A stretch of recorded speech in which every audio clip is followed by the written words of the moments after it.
నామానికి మహిమ కలుగును గాక. మన ప్రభును రక్షకుడైన యేసుక్రీస్తు వారి యొక్క శుభనామములో మీ అందరికీ కూడా శుభములు, వందనాలు. మీరంతా క్షేమంగా ఉన్నారని తలుస్తూ ఉన్నాను. 73వ కీర్తన తృతీయ స్కందం అంటే 3వ భాగము. సాంస్క్రిట్లో తృతీయ అనే పదం ఉంటుంది, మరి తెలుగులో ఉందో లేదో నాకు తెలియదు. కాబట్టి ప్రథమ, ద్వితీయ, తృతీయ, చతుర్థ, ఇంకోటి ఏదో ఉంది కదా, పంచం, ఇలాంటి స్కందాలు అంటే భాగాలు, డివిజన్స్. కీర్తనలు 5 భాగాలు, 2 భాగాలు అయిపోయినాయి, ఇది 3వ భాగం అని అర్థం. 2 భాగాల్లో సాల్మన్ గారి కీర్తనతో దావీదు కీర్తనలు ముగించారు, ప్రార్థనలు, prayers of David. So today we will start the 73 and third division. 73వ కీర్తనలో ఈ కీర్తన రాసింది ఎవరంటే Asaph, the main musician of singer, స్వార్థ గాయకుడు, ఆ కాలంలో పేరుగాంచినవాడు, పాటగాడు. ఈ కాలంలో ఎవరో సరిపోరా ఆయనకి, ఆయనే ఆసాఫ్. ఆసాఫ్ గారు దావీదు కాలంలో మెయిన్ మ్యూజిషియన్. దావీదు గారికి కొద్ది గొప్ప సరిగమ పదనిసలు తెలుసు, పాటలు రాయడం దావీదు గారికి తెలుసు. అలాంటి దావీదు గారు రాజుగా ఉన్నప్పుడు ఈ ఆసాఫు గారు చర్చిలో మెయిన్ గాయకుడు. చర్చిలో ఆయనకి ప్రతి నెల హెల్ప్ ఇచ్చి సహాయం చేసి, ఈయన ద్వారా కొంతమంది మ్యూజిషియన్స్ పెట్టారు. క్వైర్, ఆర్కెస్ట్రా ఉంది చర్చిలో, తంబోరా, సితారా, వీణ, తాళాలు, తబలాలు, అవి కూడా డ్రమ్స్, ఆల్ డ్రమ్స్ ఉన్నాయి కదా ఆ కాలంలో. అవన్నీ పెట్టుకుని క్వైర్, పాటలు పాడే వాళ్ళని కూడా ఏర్పాటు చేసి గాయకుల్ని. ఇదంతా క్రానికల్స్, మొదటి దినవృత్తాంతాలు 25వ అధ్యాయంలో ఈయన ఎలా సెటప్ చేశాడో దావీదు గారు, ఎవరెవరు గాయకులు, అవన్నీ రాశారు అక్కడ, చూసుకోండి. ఒకవేళ మీకు రెఫరెన్స్లు కావాలంటే నేను ఇస్తాను మీకు. ఆయన గూర్చిన రెఫరెన్స్లు ఫస్ట్ క్రానికల్, మొదటి దినవృత్తాంతాలు 15, 17, 18, 16, 5, 7, 25, 6, ఫస్ట్ క్రానికల్ 25, 1, అలాగే 2 దినవృత్తాంతాలు 29, 30 ఆసాఫు గారు ఎలాంటి గాయకుడో ఉంటుంది. ఓకే, ఇది ఆసాఫు గారి గురించి బ్రీఫ్ హిస్టరీ. ఆయన చాలా మంచి కీర్తన రాశాడు, పాటగాడు, గాయకుడు, రచన, స్వరకల్పన అన్నీ కూడా ఆయనే. రచన ఆయనే, స్వరకల్పన ఆయనే, సంగీతం కూడా ఆయన. ఎవరు? ఆసాఫు అనాలి. దేవునికి స్తోత్రం, హల్లెలూయా. చర్చిలో మాత్రమే పాడేటువంటి వాడు ఈయన. కనుక ఆసాఫు గారు కీర్తన రాసేటప్పుడు స్మాల్ ఫ్రస్ట్రేషన్ గురయ్యాడు. ఫ్రస్ట్రేషన్ వచ్చింది ఆయనకి. ఎంత ఫ్రస్ట్రేషన్ వచ్చిందంటే, కొంతమంది అన్గాడ్లీ పీపుల్, అంటే భక్తి లేనోళ్ళు కూడా పాటలు పాడేస్తున్నారు, భక్తి లేనోళ్ళు కూడా ఫేమ్ తెచ్చుకుంటున్నారు.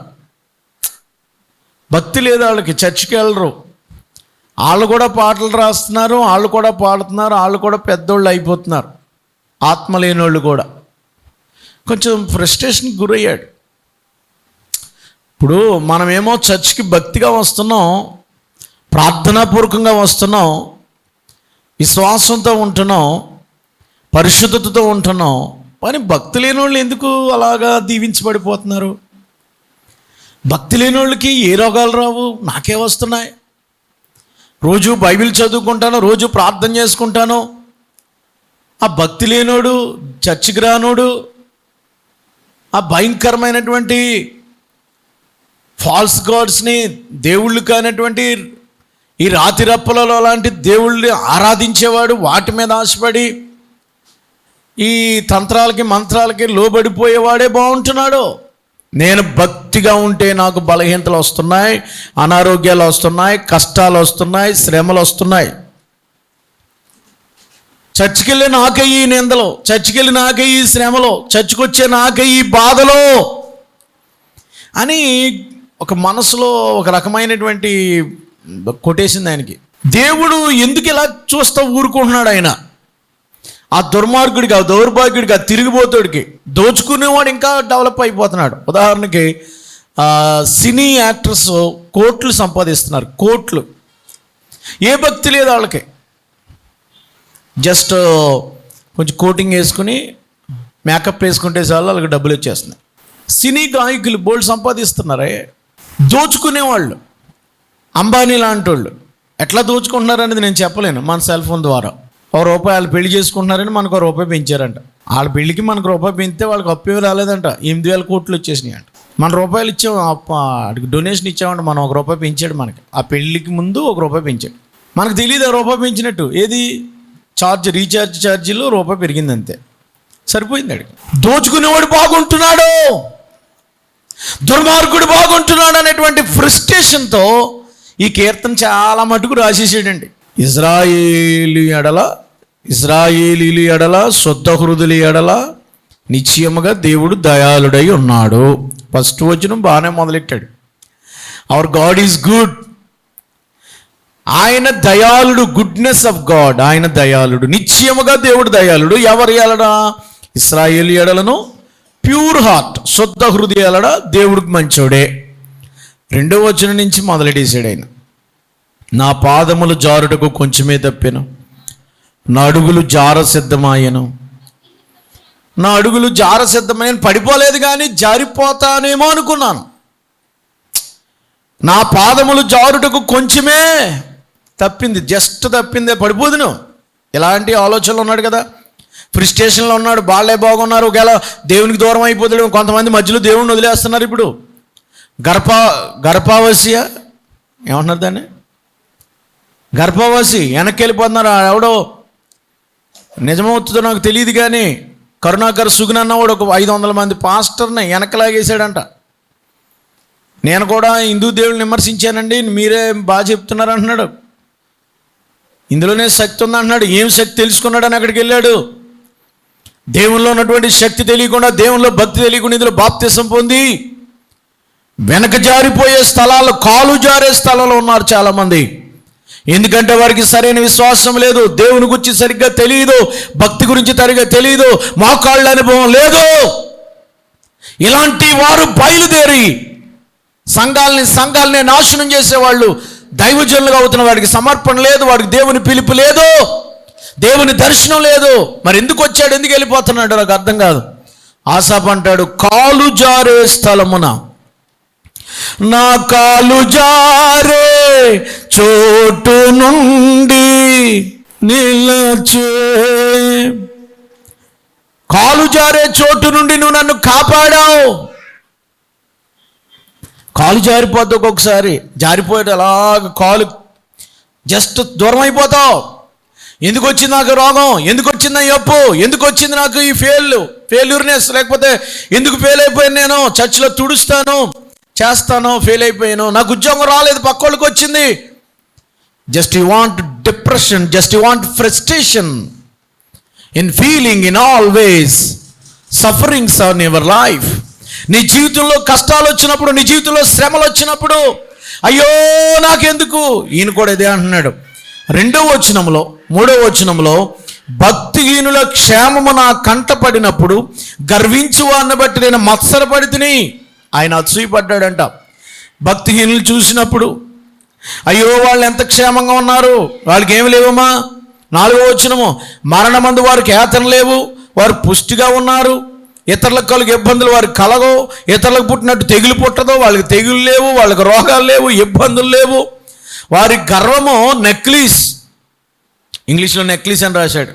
కంఠహారం వాళ్ళు వారు చుట్టుకున్నారు. గర్వం ఉంది వాళ్ళకి, ఎందుకంటే డబ్బులు బాగా వస్తున్నాయి, దోసుకున్న దుర్మార్గంగా వెళ్ళి ఎవరిని పడితే వాడిని కొట్టేసి పేదోడి మీద లాగేసుకునేటువంటి వాడి పనే బాగుంది. వేళ క్రొవ్వు చేత వారి కన్నులు మెరకలైపోయినాయి, వారు హృదయాలోచనలు బయటికి కానవచ్చినవి, ఎగతాళి చేయొచ్చు, బలత్కారం చేయొచ్చు, కీడుని గురించి మాట్లాడుతున్నారు, గర్వంగా ఉన్నారు.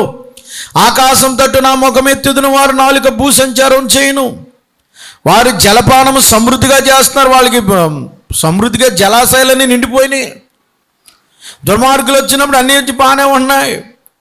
దేవుడు ఎట్లు తెలుసుకొనును, మహోన్నతునికి తెలివి ఉన్నదా అని వారు అనుకొందరు.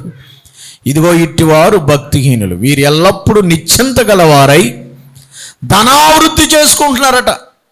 నిశ్చింతగా ఉండి ధనావృద్ధి చేసుకుంటున్నారట. కనుక మీరు చూసినట్లయితే 13వ వచనంలో, నా హృదయమును నేను శుద్ధి చేసుకునేటట్టు వ్యర్థమే, నా చేతులు కనుక్కు నిర్మలంటి వ్యర్థమే, దినమంతా నాకు బాధ కలుగుతుంది అంటున్నాడు. రోజంతా బాధే ఈ పొరుగోళ్ళు బాగుపడతాం చూసి. దట్ మీన్స్ ఏంటంటే కొంచెం అసూయ పడుతున్నాడు, ఫ్రస్ట్రేషన్ అవుతున్నాడు, మత్సర పడుతున్నాడు. ఇతనికి ఏమీ మేలు జరగట్లేదు, చర్చిలో పాటలు పాడుతున్నాను, మెయిన్ సింగర్ని, గాయకుడిని, ఇల్లన్నా కట్టుకోలేదు, సరైనది ఏమీ లేదు, నాకు అప్పులు కూడా ఎక్కువైపోతున్నాయి, ఇంట్లోనేమో బాగోలేదు, పరిస్థితులు బాగోలేదు, భర్త బాగోలేదు, ఆడేమో భయంకరుడు, తిరిగిపోతూ తాగుబోతూ కొట్టేసి తిట్టేస్తాడు, మూర్ఖుడు, భార్య బాగోదు, అదేమో ఇష్టం వచ్చినట్టు తిరిగితే చెప్పిన మాట ఏందో, ఈ బిడ్డలేమో ఇష్టం వచ్చినట్టు మా తల ఇసుకించేస్తున్నారు, ఇంట్లోనేమో అప్పులు పెరిగిపోయినాయి, పని చూస్తే పని లేదు, కష్టాలు ఎక్కువైపోయినాయని ఫ్రస్ట్రేషను. మనోడు అంటున్నాడు, ఇంక నేను చేతులు కడుక్కోవడం ఎందుకు, కాళ్ళు కడుక్కోవడం ఎందుకు, మొహం కడుక్కోవడం ఎందుకు, ఈ కాదు పరిశుద్ధంగా ఉండడం ఎందుకు, ఇంత భక్తి చేయడం ఎందుకు, దినమంతా నాకు బాధ వస్తుంది, ప్రతి ఉదయమున నాకు శిక్ష. 14 వచ్చినంట, ప్రతి పొద్దుట ఏమొచ్చేస్తుందంటే ఆయనకి, పొద్దున్న లెగ్గానే ఏదో శిక్ష ఆడుతుంది. నాకు పనిష్మెంటా ఏంటి, దేవుడు నన్ను ఎలా పనిష్మెంట్ ఇంకా పరీక్షిస్తున్నాడు అనుకుంటే ఎలా బతికేయటమేనా, ఎలాగూ నేను అనుకుంటే అది తప్పే అన్నాడు అక్కడ. అది ఎంత చెప్పి చెప్పి చెప్పి చెప్పి మనోడు ఏమన్నాడు తెలుసా, ఎలాగూ నేను ముచ్చటింతును అనుకుని నీ ఎడల నేను నీ కుమారుల వంశమును మోసపుచ్చు నగుదును. ఎలాగంటే తప్పే, నాకు అనిపిస్తుంది కానీ నేను ఇలాగ అన్నా. ఇదంతా అనిపించింది ఆయనకి. చెప్పి చెప్పి ఏమన్నాడంటే, ఎలాగ అనిపించింది నాకు, పడిపోదును ఇంకా, అయ్యో వాళ్ళు బాగున్నారని మనసులో చాలా వచ్చేసినాయి నాకు, పక్కోళ్ళని చూసి నాకు బాధ కలిగిపోయింది, ధనావృద్ధి చేసుకున్న వాళ్ళు చూసి బాధ కలిగిపోయింది. అడిగే 8,000 కోట్లు నాకెందుకు, కనీసం 50 లక్షల కోట్లు లేవు అనేటువంటి బాధ వచ్చింది నాకు. వస్తుంది కదా మనకి, వాళ్ళు ₹1,00,000 ఉంటే ఇల్లన్నా కట్టుకుందాం అనుకుంటాం కదా. ఆ టీ కప్పు తాగి ఆవిడకంట 3 లక్షలు టీ తాగుతుందంట ఆవిడ రోజును. టీ 3 లక్షలంట ప్రతి పూట. ఏం పోయేకాలం, ఇంచుమించు సంవత్సరం బతికేస్తానేమో నేను. దేవునికి స్తోత్రం కలుగును గాక. బాధ రాదు మరి, ఆసాబుకి బాధ వచ్చినట్టు మనకే బాధ వచ్చేద్ది. బాధ బాధ. ఆసాబు అన్నాడు, ఇలాగాళ్ళని చూసి బాధపడడం కంటే, చదవండి 16వ వచనం చదవండి, 16వ వచనం. అయినను దీనిని తెలుసుకున్న వాళ్ళని ఆలోచించినప్పుడు, నేను ఎలాగ అంటలేదు, అలాగంటే నేను మోసపుచ్చుడిని అవుతాను, సంఘాన్ని, సమాజాన్ని, పిల్లల్ని మోసపుచ్చుడిని అవుతాను, వాళ్ళు బాగుండటం వల్ల దేవుడు చూడట్లేదు అనుకోవట్లేదు, నేను కడుక్కోవడం తప్ప నేను అంటలేదు, అలాగంటే తప్పే. అయినా ఒకసారి ఆలోచిస్తే నాకు అర్థమైంది ఏంటో తెలుసా, చర్చిలోకి వెళ్ళాను, నేను దేవుని పరిశుద్ధ స్థలంలోకి పోయి వారి అంతమును గురించి ధ్యానించే వరకు ఆ సంగతి నాకు ఆయాసకరంగానే ఉండేను. దేవునికి స్తోత్రం. చెప్పరేటండి, వారి అంతము గురించి. ఆ చర్చిలోకి వెళ్ళిపోయానంటే, ప్రభువా ఏంటి నాకు మనసు ఫ్రస్ట్రేషన్ వచ్చేస్తుంది ఏంటి, నేను ఎలాగైపోయినేంటి, ఏమీ లేకపోయినా పర్లేదు కదా, ఏమీ లేకపోయినా నాకు అన్నం ఎత్తనావు కదా, ఆరోగ్యం ఇచ్చావు కదా, వాళ్ళ అంతం ఏంటి అసలు, వాళ్ళ అంతం చూసేటప్పటికి వాళ్ళ అంతం ఎక్కడుంది, వాళ్ళ అంతం ఏంటండి, ఎవరో ఈ పాపం చేసేవాళ్ళు, ఈ ఒళ్ళు అమ్ముకొని బట్టలు ఇంపుకొని డ్యాన్స్ చేసేవాళ్ళు. అంటే మీకు అర్థమైపోవాలి, మనోళ్ళు ఆ బట్టలు ఇప్పుకుని ఓడి కింద, ఆ గొడ్లు ఇప్పుకుని ఓడి కింద బొమ్మలు ఇచ్చారా, ఆ బొమ్మ కింద ఈడు నా దేవుడు, ఈడి ముఖం ఆడిని కాపాడతాడా, ఆడి దేవుడు అయితే ఈడు వెళ్ళి ఏం చేయాలి, ఓ మహేష్ బాబా నన్ను రక్షించిన ఆయన అని అలాగే మహేష్ బాబు గారిని, లేకపోతే ప్రభాస్ గారు, లేకపోతే బాబు కళ్యాణ్ బాబు, లేకపోతే ఇంకో కానీ చిరంజీవి బాబు, వాళ్ళ దేవుళ్ళే మీకు. ఆడికి బ్లడ్ ఇచ్చేస్తున్నారు, ఆడికి పాలు ఇచ్చేస్తున్నారు, ఆడికి రొట్లు ఇచ్చేస్తున్నారు. యేసుబాబు పేరున కూట పెడతామంటే ఒకడు భోజనం పెట్టడే, యేసుప్రభు పేరున ఒకడికన్నా ఏం చేద్దాం, నీ దేవుడు నీకు ఆరోగ్యం ఇచ్చాడు, ఆ బలం ఇచ్చాడు, శక్తిని ఇచ్చాడు, ఎవడరా నీ దేవుడు, బుద్ధి లేనివాడు, ఎవడు మీ దేవుడో ఆడే మిమ్మల్ని నాశనం చేసేస్తాడు, నాకేం ప్రాబ్లం లేదు. యేసు దేవుడైతే మీరు బాగుపడతారో. దేవునికి స్తోత్రం. ఎవరు చెప్పండి.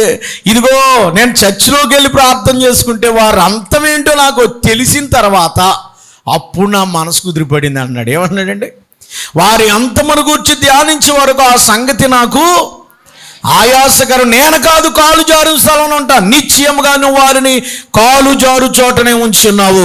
వారు నశించినట్లు వారు పడవేయుచున్నావు. క్షణమాత్రములు వారు పాడైపోదురు. మహాభయము చేత వారు కడముట్ట నశించుదురు. ఎంతమంది యాక్టర్స్ పేర్లు చెప్పనా మీకు? ఉరేసుకుని చచ్చిపోయాడు, డైరెక్టర్ చచ్చిపోయాడు. ఎంతమంది, దివ్యభారతి, శ్రీదేవి పెద్ద నటి కదా, సుఖం ఉన్నా ఎక్కడ పెట్టారు వాళ్ళని? కాలు జారు చోట మనం ఉన్నామా, వాళ్ళు ఉన్నారా? నరకంకి వెళ్ళే స్థలంలో మనం ఉన్నామా, వాళ్ళు ఉన్నారా? డబ్బులు అక్రమంగా సంపాదించేవాడు ఎక్కడున్నట్టు? వాడు నరకానికి వెళ్ళే స్థలంలో ఉన్నాడు. మనం కాదు ప్రభా, వాళ్ళు క్షణమాత్రంలో పాడైపోదురు. మేలుకొని వాడు తన కన్న కల మరిచిపోనట్లు ప్రభువా, నువ్వు మేలుకొని వారి బ్రతుకును తృణీకరింతువు. నా హృదయం మత్సరపడెను, నా అంతరంద్రియం నాకు వ్యాకులు పడితిని. అయ్యో దేవా, నేను అసూయపడ్డాను అనవసరంగా. వాళ్ళు పాపంలో ఉన్నారు, వాళ్ళు దుర్మార్గంగా బ్రతికి నరకానికి వెళ్ళేలాగా, వారికి పనిష్మెంట్ వచ్చినప్పుడు వాళ్ళు అగ్నిలోకి వెళ్ళిపోయేలాగా ఉన్నారు. నేను కాదయ్యా, నాకైతే, 2 పాయింట్లకు వస్తున్నాడు. నాకైతే వారి హృదయం మత్సరపడింది, నా అంతరంద్రియం వ్యాకులు పడ్డాను. నేను చికాకు వ్యాకులు పడిపోయి ఏంటి నా పరిస్థితి? వాళ్ళ పనే బాగుందని అనుకున్నాను, దుర్మార్గులు బాగున్నప్పుడు నేను వ్యాకులు పడ్డాను, మత్సరపడ్డాను.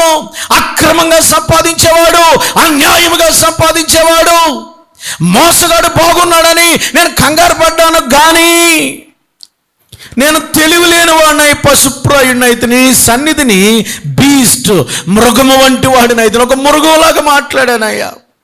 వాళ్ళ బాగోగులు చూసి నువ్వు మమ్మల్ని ఏం పట్టించుకోవట్లేదండి, మమ్మల్ని దీవించట్లేదని అని అడిగాను. కానీ వాళ్ళ అంతము చూస్తే చాలా భయంకరంగా ఉంది. ఎవరంతమైనా చూడండి మీరు, భయంకరంగానే ఉంటుంది.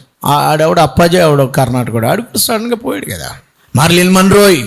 కనుక ఎందుకు ఈ మాట నేను చెప్తున్నానంటే, వారు అంతము దారుణంగా ఉంది. నేను అది పట్టించుకోలేక మృగంలాగా మాట్లాడాను. ఇప్పుడు నేనేమన్నానంటే 23వ వచనం, అయినను నేను ఎల్లప్పుడూ నీ యొద్దనున్నాను, నా కుడి చెయ్యి నువ్వు పట్టుకుని ఉన్నావు. అది పాయింట్. దేవునికి స్తోత్రం. వాళ్ళు ఎక్కడో ఉన్నారు కానీ నాకు ఈ లోకంలో ఏమి లేకపోయినా నేను ఎవరి దగ్గర ఉన్నాను చెప్పండి? మనం ఎవరి దగ్గర ఉన్నాం? సృష్టిని సృష్టించిన సృష్టికర్త దగ్గర ఉన్నాం. వాళ్ళు ఈ లోకంలో ఆశీర్వాదాలు, లేకపోతే ఈ లోకంలో డబ్బు, ఈ లోకంలో భోగాలు, ఈ లోకంలో ఐశ్వర్యాలు అనిపిస్తున్నారేమో, కానీ ఈ లోకాన్ని సృష్టించిన, ఈ లోకానికి దేవుడు అయినా నీ దగ్గరే నేను. ఇది ఎంత భాగ్యం! ఇది నేను నీ దగ్గర ఉండటం భాగ్యమా? లోకంలో డబ్బు దగ్గర ఉండటం భాగ్యమా? దేవుని దగ్గర ఉండడం మంచిదా? లోక భోగభాగ్యాలపై ఉండడం మంచిదా? దేవుని దగ్గర ఉండటమే నాకు మంచిదని ఆయన ఎలాగంటున్నాడు? ఇదిగో నీవు నీ కుడి చేత్తో పట్టుకున్నావు, నీ ఆలోచన చేత నడిపిస్తున్నావు, తర్వాత మహిమలోనికి నన్ను చేర్చుకుంటావు. చప్పలు కూడా దేవునికి స్తోత్రం చెప్పండి. నీ ఆలోచన నీ ఆలోచనతో నడిచినప్పుడు నేను మహిమలోనికి వస్తాను, వాళ్ళ నరకంలోకి వెళ్తారు. దాని అర్థం. తర్వాత మాట వెరీ ఇంపార్టెంట్. ఆకాశమందు నీవు తప్ప నాకెవరున్నారు? నీవు నాకుండగా లోకములోనిది ఏది నాకు అక్కరలేదు. దేవునికి స్తోత్రం.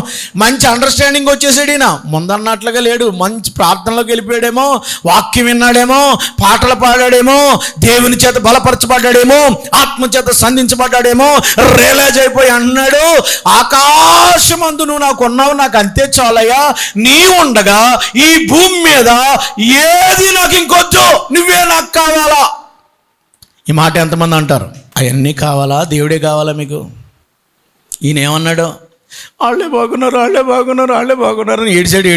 ఇప్పుడు దేవుళ్ళు ప్రార్థన చేసాక అంటున్నాడు, వాళ్ళు ఏమీ నాకొద్దు, ఇలా అవన్నీ ఉన్నా నువ్వు లేకపోతే సున్నా, వేస్ట్.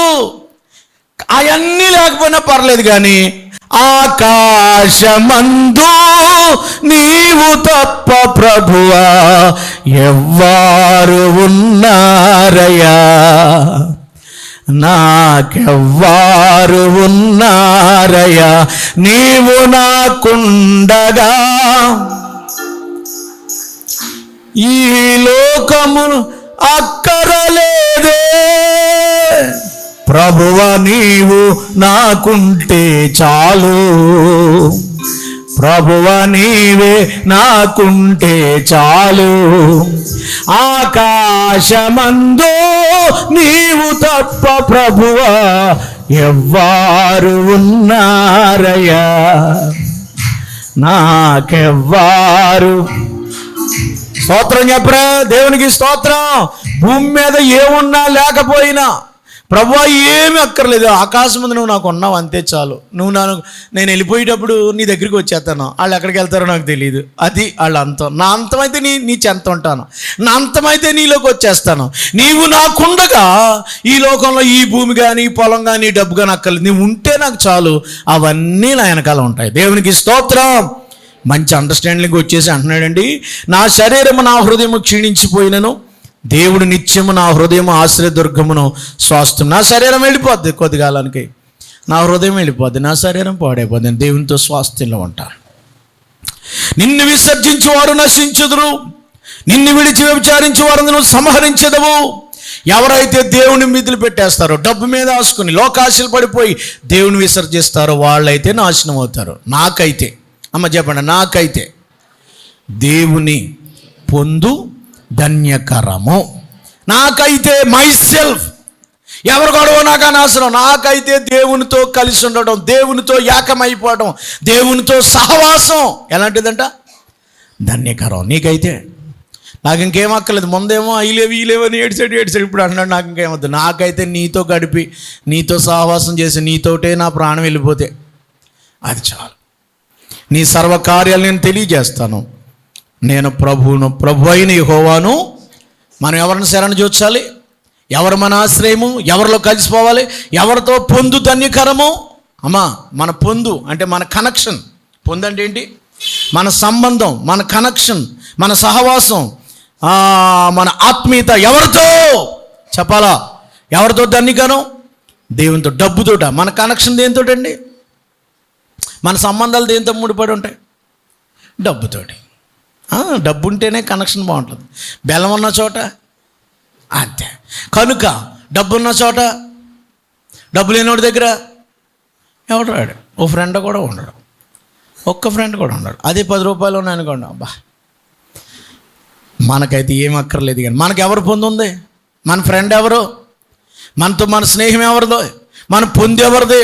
ఆకాశమందు. చెప్పండి ఇప్పుడు అందరూ అనాలి, ఆకాశమందు నీవు తప్ప నాకెవరున్నారయ్యా, నీవు నాకుండగా ఈ లోకములోనిది ఏదియో నాకు అక్కర్లేదు. మనస్ఫూర్తిగా అన్నారా? అయితే లేచి నిలబడండి. దేవుడి కీర్తన భాగమును దీవించును గాక.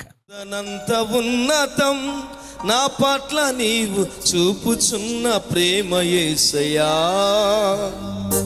స్థితిని పరిగణించక గతము చూడక, స్థితిని పరిగణించక గతము చూడక, నన్ను కోరుకున్న రీతి ఎంత అద్భుతం. ప్రాణమిచ్చునంతటి గాఢమైన ప్రేమది, ప్రాణమిచ్చునంతటి గాఢమైన ప్రేమది నాకు అనుగ్రహించబడినది, నాకు అనుగ్రహించబడినది. ఊహకందనంత ఉన్నతం నా పట్ల నీవు చూపుచున్న ప్రేమ యేసయ్యా,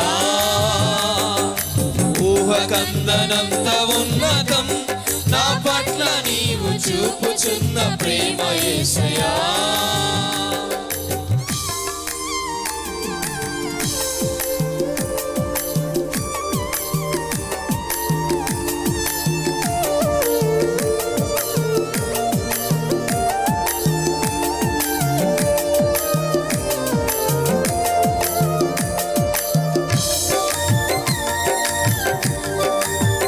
స్తోత్రం. ఆమేన్.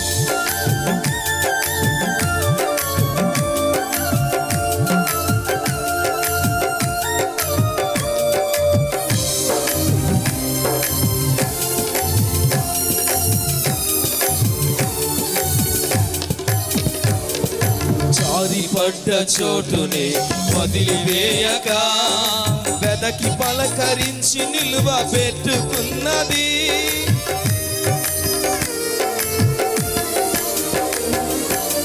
జారిపడ్డ చోటునే వదిలివేయక వెరకి పలకరించి నిలువబెట్టుకున్నది. గాయము మాన్సిన స్వస్థత కూర్చిన, గాయము మాన్సిన స్వస్థత కూర్చిన దివ్య ప్రేమది నాకు వరమది, దివ్య ప్రేమది యేసు నాకు వరమది. ప్రాణమిచ్చునంతటి గాఢమైన ప్రేమది, ప్రాణమిచ్చునంతటి గాఢమైన ప్రేమది నాకు అనుగ్రహించబడినది, నాకు అనుగ్రహించబడినది.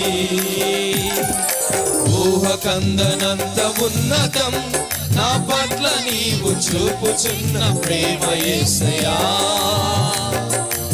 ఊహకందనంత ఉన్నతం నా పట్ల నీవు చూపుచున్న ప్రేమ యేసయ్యా.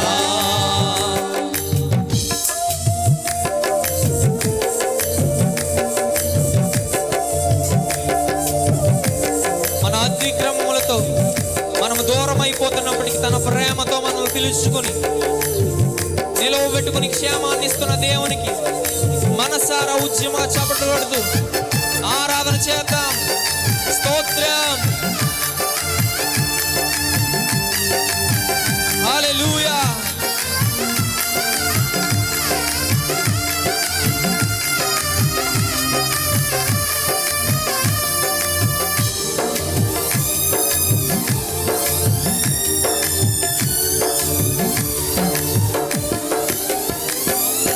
దూరమైన వేళలో తడవు చేయక పిలచి కనికరించి తిరిగి చేర్చుకున్నది.